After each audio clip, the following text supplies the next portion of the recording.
I have more passages to read from The Hunt itself, which is a textbook on structural dissociation, which anybody from PTSD to DID experiences, at least to some degree. The passages I'll be reading today essentially help explain why it is so common for trauma survivors to develop negative self-beliefs or self-loathing, and also why it is so terrifying to reprocess trauma, like why we tend to avoid therapy and just avoid thinking about our trauma. Context evaluation and generalization learning. When a conditioned stimulus signals real danger, it is adaptive to act to make ourselves safe, to find ways to reduce or eliminate the threat. But such actions are maladaptive when the danger is a misperception and thus not real. Yeah, those of us with trauma are well aware that getting triggered when we are not actually in danger is a waste of energy. Many survivors are especially prone to reflexive reactions to trauma-related stimuli, no matter the circumstances. That is, they often engage in conditioned responsive, irrespective to the context of which they find themselves. Adaptation, however, includes the ability to engage in context evaluation, the ability to distinguish one context from the other and to choose one's actions accordingly. This requires a higher level of action tendencies than reflexive ones. Instead, the survivor follows a reflexive belief or implicit rule in all situations, such as, if a man looks at me that way, he will abuse me. The inability to accurately read context is partially due to the fact that EPs filter everything through the lens of the defense action system. In addition, the survivor as ANP does not sufficiently appreciate that once his or her mental level has increased and social support is available, traumatic memories and the associated EPs can be integrated. The lack of context evaluation from both ANP and EP maintains trauma-related phobias. Trauma-related phobias can become elaborated through generalization learning. Survivors learn to respond in a similar way to stimuli that in some way resembles the original conditioned stimulus. Even though Anne was raped by an old black junk car without wheels, she generalized her fear to all black cars. Survivors can generalize their response to relationships as well.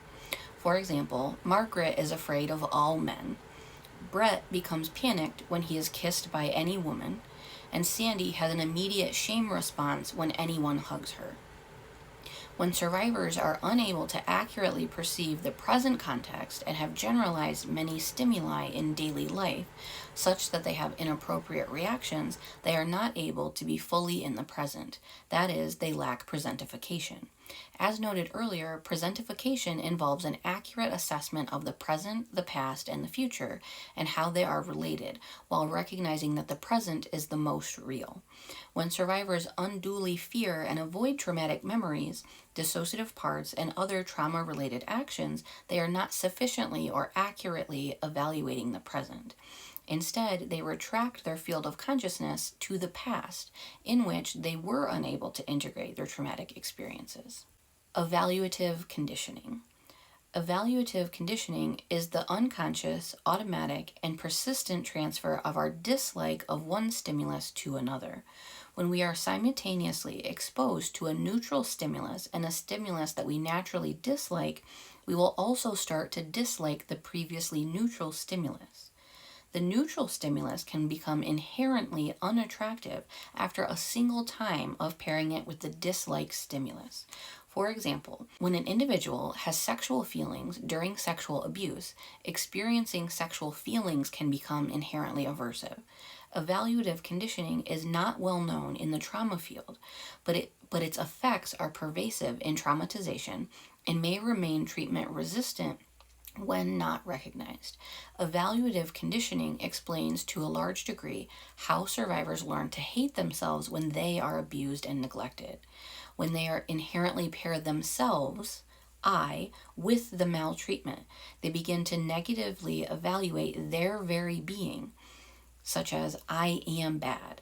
For example, survivors associate their aversion, disgust, shame, and fear of sexual abuse with physical touch, body odors, sex-related sounds, and their own body, such as "my body is revolting," and physical reactions, sex in general, or even their view of themselves as a person, such as "I am dirty" or "I am disgusting." They may learn to loathe their gender, such as "girls are disgusting and weak." Evaluative conditioning can occur in relation to dissociative parts. One dissociative part can develop a dislike of another part because that part has been associated with negatively evaluated stimuli. For example, when the traumatic experience involved shame, an ANP may learn to be ashamed of or despise the EP involved with this traumatic experience.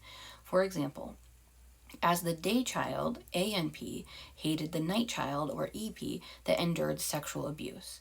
"I loathed, despised, and blamed her," Marilyn said. Shame is a ubiquitous feeling in survivors, a result of evaluative conditioning of the self. It often remains silent and hidden, pervasively covering the survivor's experience. Shame is overwhelming and intertwined with fear and anger that obscure its presence. Shame can inhibit other effective mental actions, particularly in relationship with others. For example, shame can inhibit joy, sexual feelings, anger, sadness, and hurt. This aversive emotion can thus prevent the integration of other emotions.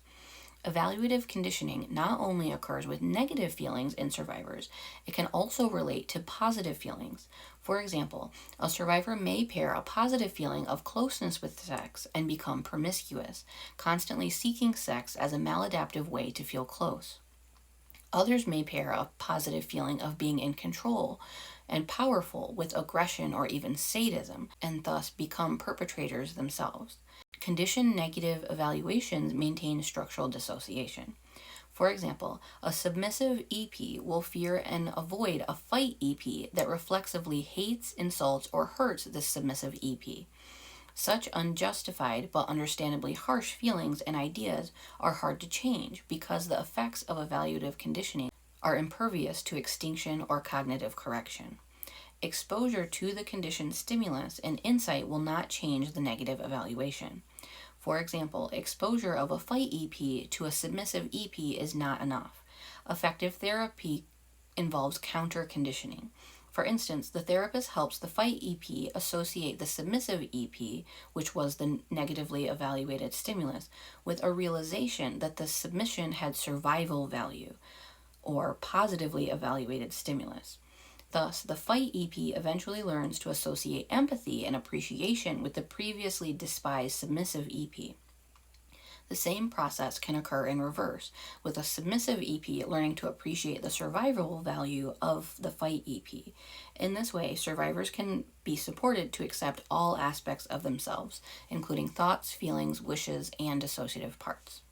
That's part of why empathizing with all of your parts is essential to healing, as annoying as that is. Phobias of trauma-related stimuli and actions. Classical, operant, and evaluant conditioning and lack of context evaluation are most helpful to understanding trauma-related phobias. These phobias play an essential role in the maintenance of structural dissociation. Thus, they must be identified and overcome to resolve structural dissociation of the personality. The mental action of recalling traumatic memories is dangerous, meaning overwhelming, for a survivor if his or her mental level is too low to integrate them, or when social support is lacking, or when the threat still exists. But with sufficient mental energy, mental efficiency, support, and actual safety, with this change of context, survivors can gradually integrate traumatic memories and safely transform them into autobiographical narrative episodic memories. When survivors continue to believe, usually quite reflexively, that traumatic memories are inherently dangerous and that remembering leads to loss of control, they have a phobia of traumatic memories. This is the essential phobia of mental action in trauma survivors. The phobia of trauma-derived mental actions evolves from the core phobia of traumatic memories and involves the survivor's fear, disgust, or shame about mental actions he or she associates with traumatic memories. Thus, the survivor tends to fear and avoid physical and emotional feelings and self-reflection. Gradually overcoming the phobia of trauma-derived mental actions is a prerequisite for overcoming the core phobia of traumatic memories, a fact that is often overlooked in the treatment of traumatic memories. Phobia of dissociative parts of the personality.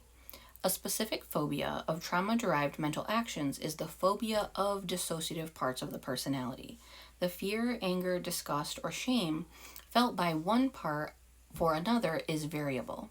For example, EPs that receive some support from a caretaking ANP will be far less avoidant of this ANP than other dissociative parts. Actually, some trauma survivors have parts that already interact with each other in positive ways before starting treatment. And integration of these parts probably will be easier than integration of parts that do not cooperate with or like each other. However, many dissociative parts fear, despise, and misunderstand each other. When they express their reflexive feelings and ideas while interacting, endless negative feedback loops may ensue that may lead eventually to post-traumatic exhaustion. EP's vehement traumatic memories remain unresolved as long as ANP is able to effectively avoid them. The chronic reactivation of these negative experiences intensifies them, which is known as kindling. Thus, the more EPs are reactivated by a conditioned stimuli, the more intense their emotional reactions tend to become. The more intense EP's experiences become, the more ANPs will avoid and despise them. And the more avoidant ANPs are, the more EPs feel trapped in the past, fearful, rejected, or angry. In a word, such ANPs and EPs respond increasingly negatively towards each other and try to avoid or escape from each other more and more. This spiral of avoidance and sensitization prevents presentification in both the ANP and EPs, strongly contributing to the maintenance of structural dissociation of the personality. There are several specific types of dissociative parts that are especially avoided by other parts. These include fight EPs that are fixed in the fight defensive subsystem and try, often inappropriately, to protect the survivor from a perceived threat. And most dissociative parts are even more phobic of persecutory EPs. These EPs are based on introjected perpetrators and typically direct rage inward and traumatic reenactments towards other parts. However, they may also direct rage outward towards other people. In addition, EPs that contain unbearable traumatic memories or engage in other highly aversive mental or behavioral actions are avoided with special intensity. Many parts abhor and fear those that contain disavowed dependency needs, sexual feelings, terror, rage, shame, guilt, loneliness, despair, and ideation thoughts.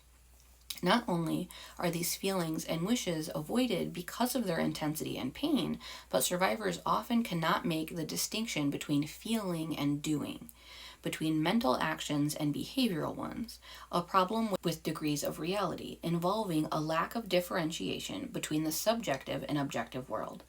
Thus, survivors as ANP work ever harder to keep a distance from parts that they fear may take control and act on unacceptable feelings or impulses.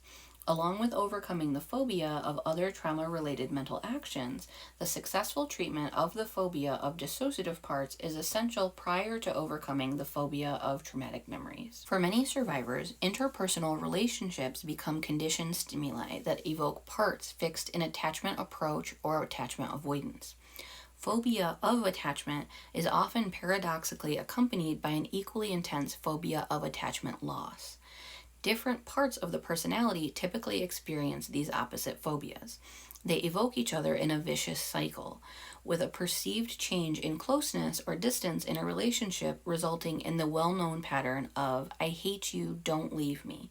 In psychobiological terms, the phobias of attachment and attachment loss deactivate the ventral vagal system. This component of the central nervous system helps individuals regulate potent effects such as fear and anger through social interaction. This implies that disrupted attachment and lack of social support lowers survivors' mental efficiency. Phobia of change and healthy risk-taking. Change requires activation of the exploration system, but change and accompanying feelings of anxiety or discomfort may evoke the defensive system. which deactivates the tendency to explore and experiment. Chronic trauma survivors often associate risk-taking with failure. Thus, they are typically afraid to take a healthy risk, fearing that it will result in humiliation, shame, and disaster, their common childhood experience. Paradoxically, many survivors take outrageously dangerous and impulsive risks. But these are not the calculated and reflective tasks that are necessary for adaptive change. Instead, they involve lower level reflexive behaviors that do not include consideration of potentially negative consequences or danger. They may take drugs, drink heavily and drive, have unsafe sex, walk alone at night in a park, fail to show up at work, or engage in a destructive relationship with people. But they are less likely to risk looking for a better job, going back to school for a better education, or engaging in more vulnerable and intimate connections with a partner, or simply learning something new because they are afraid they will be inept or stupid and ultimately fail, and life will be worse than ever. The fear of failure, change, and risk creates a need to maintain the internal status quo, which is structural dissociation. That's it for that chapter. Remember, I have a whole collection for this book with a bunch of videos, and I will continue adding to it as I read more from this book.